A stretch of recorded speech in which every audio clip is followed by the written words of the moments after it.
Hey guys, it's Cthulthu here. So today is the 18th of February 2012, and today is day something of the vlogs. I have no idea, honestly. And to be honest, it doesn't really matter because I don't know if this really is a vlog, but I'm going to be spending all day at Mobilising Armies. So really, you could think of it as just a Mobilising Armies video. Basically, before I go any further though, this is not a guide. This is just about how I like to do Mobilising Armies. And why do people drop their jewel rings? I mean, I don't understand that. I use my jewel rings all the time. So I will definitely make use of that jewel ring I've just picked up. But yeah, so basically, I started doing this a couple of months ago. I used to have like just 10 rank or something like that. And that was probably from the day of release. But since a couple of months ago, I've been playing Mobilising Armies a lot more now because it is my overall goal, not just to get completion escape, but to get imbued rings, to get Goliath gloves, etc. Make sure that I have basically everything that you'd want in this game in terms of combat. So that is my goal, and well, this is me completing part of that goal by playing Mobilising Armies. So I started the day with 97 rank, and I've now got 133, I believe. So let's get started and let's play a couple of games. Well, actually, you know what? Because I've had a few odd games now, I want to show you all the various type of games that I play in and the kind of thought process that goes into those games. Because I don't use the suicide method. Well, I do use the suicide method, but I use it whenever necessary and not all the time. So that's what I want to demonstrate in this video. So yeah, I will bring it back with the first clip. Okay, guys, so this is the first game I'm going to be playing. So whatever happens, there should be a relevant clip. So let's see.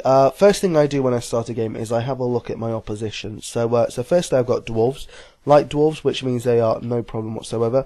Secondly, we got goblins. Now it doesn't matter whether they're light or heavy because I'm using dwarves, so that means I have the advantage in any case. So goblins, not a problem, and finally goblins again. So it looks like this game is going to be a victory. So yeah, it's taken me what, 10 seconds to work out that this is a victory, and this is basically about 70% of my game. 70% of all my games end in this kind of way, where within the first 10 seconds I can tell whether I've won or not. And yeah, basically, so firstly, my units are heavy dwarves. So the one obvious disadvantage of my tactic of using heavy dwarves is that if you do want to surrender because you're going to be fighting someone with a better squad than yours, then it does take longer than usual to suicide because obviously your units have more health, which means that it's just gonna take longer for them to get killed by the tower and also your own cannons. So rather than being able to suicide, or rather than most people suiciding as soon as it hits the 26th minute, in my case, I can still use the cannons at the 26th minute like everybody else, but that does not mean that they will kill me, and I will still have to wait for the tower to do the rest of the job. So yeah, now before I talk any further about that, let's actually get some things done quickly now. So let's see, it's the 28th minute, so I've still got at least a minute to go, assuming that 28th minute turns to 27 now, anytime now. But what you want to do is to make sure you get your rank points in my situation, you want to at least commit to 10 actions. I'm not sure if it's 10 total actions or whether it's 1 action per unit, but either way I'm going to be doing 1 action per unit. Now it's really your own choice how you do that, what you do with those 10 actions. What I like to do is I like to send 4 of my units to get pieces of the catapult, and I like to use my other 6 units to attack the wall. But really it doesn't make any difference whatsoever. I mean, for example, alternatively, you could get 4 units to get the catapult pieces, and the other 6 units to get rocks, and you know, that's an okay idea. The other thing is you can make all 10 of your units attack the wall. The reason I do what I do though is because if you get 4 units to get pieces of the catapult, and you get 6 units to get pieces of the rock, once they've done all that collecting, they're going to end up on the same spot, and that's what you don't want to happen, because if someone decides to throw a curveball at you and decides to try and retaliate and fight back for some reason, then the last thing you want to do is give them an opportunity where they can use their cannon to attack all 10 of your units, and basically take 50% of your HP away. And I mean, it depends on the situation obviously, but any situation where you're 50% HP worse off is not a good one. And it's the same with the wall, so you could put all 10 units onto the wall, they can all be attacked north to south in this case. So again, you would have to, basically in either of those situations, you would have to withdraw a couple of units at least to other areas, so it's just a bit more effort if you do one of those two. Whereas the way I do it, so I've got 6 on the wall, I've got 4 on this catapult, whatever they do, they can't attack all 10 of my units at the same time, so I'm good. So we're past the 26th minute, or well, on the 26th minute, but yeah, so basically these guys should have killed themselves by now. But obviously they're either really AFK and not paying attention, or they're just douchebags and hoping that the eventual winner will actually do the job for them, which to be honest I do anyway, because it's in my best interest to make sure the game ends as early as possible as well. So yeah, I've got to waste my cannons, but at least this is the only thing I have to do. So there you go, 135 rank, and all I have to do now is get my cannons back, and then I can start the next game. And hopefully the next clip will show you a resistance game. So we'll see. But next clip now. Okay, guys. So hopefully this will be the second clip now. So let's have a look at the teams that I'm facing this time. Dwarf Light again, not an issue. Elves, that is an issue, but we'll have to find out what type they are in a minute. And Goblins, so again, not an issue. So, oh no, wait, what was that? So they're dwarves, okay. So apparently I can't even notice them that well, but they are dwarves, but they're all light dwarves, so that's not a problem. And the Elven squad, so the Elven squad is a light squad. So you know what, I'm going to keep this as a second clip anyway, even though it's a repeat of the first. And you know what, actually, it could actually turn out to be a resistance game, because Blue hasn't made a move yet, but there we go. Looks like he's making a move now. So hopefully the people that I'm playing are intelligent enough to realise that they've got no chance of winning, not in a million years, and therefore they are getting straight onto the wall to suicide. And I will now continue to do my normal thing, which I showed you in the last clip. But yeah, let's see what else I can talk about. So basically, when I'm looking round and looking at all the teams, what I'm looking for is, firstly, if they're goblins, then that doesn't matter, because like I said, whether they're light or heavy, it's not going to be a problem. If they are dwarves, then it can be a problem. So if they're light dwarves, not a problem. If they're heavy dwarves, it's definitely something you want to think about. At very best, what I would do in that situation if I was against heavy dwarves is I would stop, I would think, I would do absolutely nothing and see what first move he would make. If he doesn't make a first move within at least the first minute, then I would probably make the first move myself and suicide. Because firstly, you've just wasted a minute hoping that they would make the first move. And secondly, you know, dwarf versus dwarf, that's going to be one long battle. I mean, neither of you have an advantage, so that's the longest battle you could probably possibly have. In a 1v1 anyway. So yeah, not the best way to go. It's not worth your time. I mean, even if you win, you get 2 rank points. It's probably something that you would have got anyway had you had just suicided 2 games instead of trying to win that 1 game. And also then there's the opportunity, well, not opportunity, that's the wrong word, definitely the wrong word. There's the chance that you could lose that fight, and if you lose that fight, you know, you've wasted 8 minutes, you've got less ranks than you could have got by suiciding, and a lot less effort as well, and you probably just aggravated yourself as well. You're probably just really pissed off. And so it's just not a good tactic in the slightest. So with a Dwarven versus Dwarven army, I would think about it, obviously if they're both heavy. And then elves, so if they're light elves, not a problem. If they're heavy elves, give up straight away, suicide straight away, and that's all I can say there. And then finally, if they're a mixed team, so even if they're a mixed team of light infantry, I'll fight them. Because again, it'll be easy. If they're a heavy mixed infantry team, but they have even like 3 elves or something like that, I'd give up there as well. It's not worth fighting. I don't know, you know, you can't guarantee yourself that you'll win that fight. That's the kind of fight where you probably have a 50-50 chance of it going either way, because sure, you've probably got 3, maybe even 4 if you're lucky units that you can kill easily. But then there's still those 3 elven units that you would have to kill, and that would, it would be a fight really. It's not worth it's not worth the time, not if you're not guaranteed success. So basically, I would only fight resistance if I was guaranteed probably over about 80% success rate, I would have to say.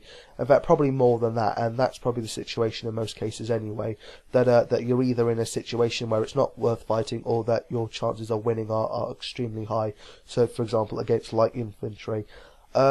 And honestly, the only time you'll ever find yourself fighting light infantry is if the player is either just playing the game as an ordinary person, or they're just, they're just a bit dim or something like that. So let's see. So it's well past the 26th minute again. I'm wasting my time, but that's because, I am making this video. So I'm not exactly concentrating on the time, but let's give these guys a helping hand anyway. But yeah, so when you are in this situation, make sure that you do have the cannons and make sure you use it. Don't be stingy with it. Sure, these other guys might want to be stingy with their cannons or not use it because maybe they're hoping that you'll kill them anyway. But yeah, if you're in the situation, why waste time? Why not just use your own cannon and get rid of the opposition and get started on the next game? So there you go, guys. That was the second clip. It was exactly the same as the first one, but I just had a few things to talk about anyway. And 137 ranks now, and so there you go. 2 games in a row, 2 wins. That is literally the way it always is. It's ordinarily, it's pretty much like that. 70% of the time, my method of basically taking advantage of suiciders is the way to go for me. So yeah, let's hope the third clip now definitely is a resistance clip. Okay, guys. So let's see. So it's actually been quite a long time now since the last clip. When I mean time, I mean how many games I've played in between. So I have been winning pretty much every single game. In fact, since I started recording, there's only been 1 game that I lost, and that would have been a perfect recording. But unfortunately, the audio didn't work. So that's just my luck. But yeah, so I think I've got 143 rank now. So since I started this video, that's 10 ranks. No, it isn't. Is it? I can't even remember now. Anyway, 1 game lost, so no, it can't be 10 ranks. It must be an odd number. Whatever. So yeah, let's have a look. So goblins don't have to worry. Oh, okay. So finally, we might have something to worry about. What does that mean? Actually, I've never seen that before. I've never seen a green arrow hovering over a blue guy. Anyway, we've got heavy everything. Heavy elves, everything. Right, and then what have we got in terms of... Oh, is the green thing supposed to be me as well? No, it's not. I'm red. Okay, and then also we've got another mixed team. Are they heavy as well? No, they're light.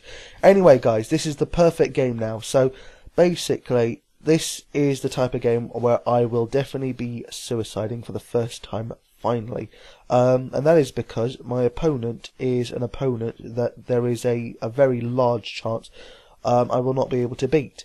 Now obviously I could give it a go, I could just go in and fight him, but the problem with that is I'm pretty sure that this fight would take so long that even if I did win, it wouldn't be worth it. I'd probably have been able to get the same amount of rank points had I had suicided 2 games.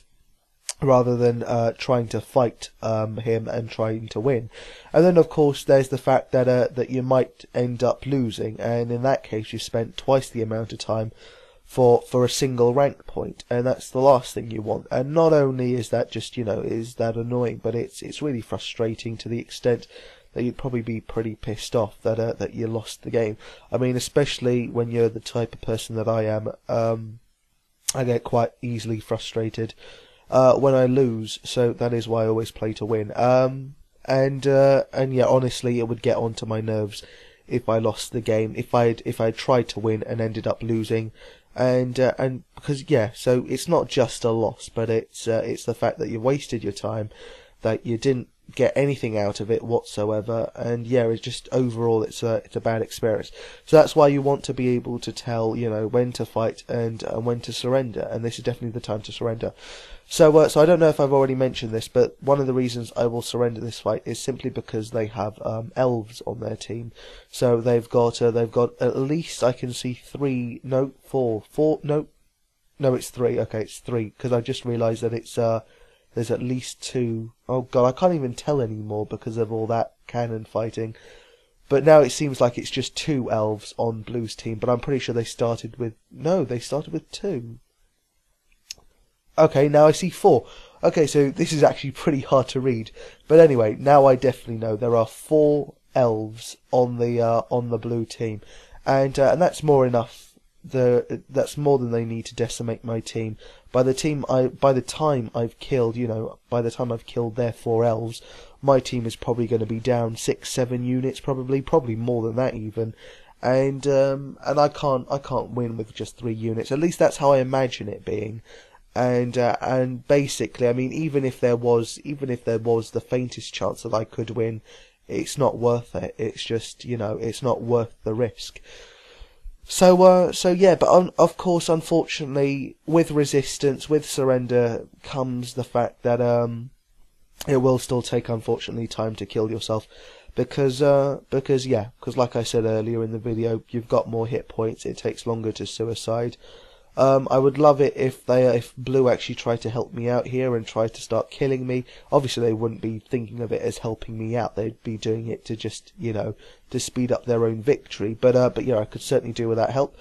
Anyway, let me use my cannons, even though it definitely won't kill me. But at least it will reduce the amount of units that Blue can attack.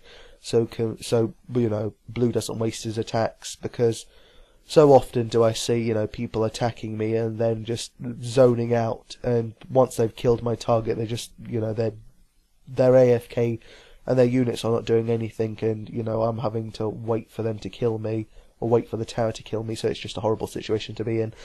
Anyway, so that was the resistance fight finally, and so I'll get 1 rank point from out of this. But overall, as you can see, I mean, sure, it took me a couple more minutes to suicide. It's probably going to take me closer to 3 minutes. But given all the victories that I've had since then, it's definitely been in my favour. Basically, I've been gaining more rank than a suicider would, given the time period. So it's definitely been in my favour, and yeah, this is the tactic that I choose to use, and it works for me. So there you go, guys. That is me at Mobilising Armies. By no means was it a guide, but it is simply the way I play Mobilising Armies, and it definitely works for me. So thanks for watching, guys. 144 rank points. I'm almost halfway there. 3 games until I'm halfway there, in fact, so I'll probably go ahead and finish that off. And then I can be happy with what I've achieved so far today. So until next time, guys, see you around.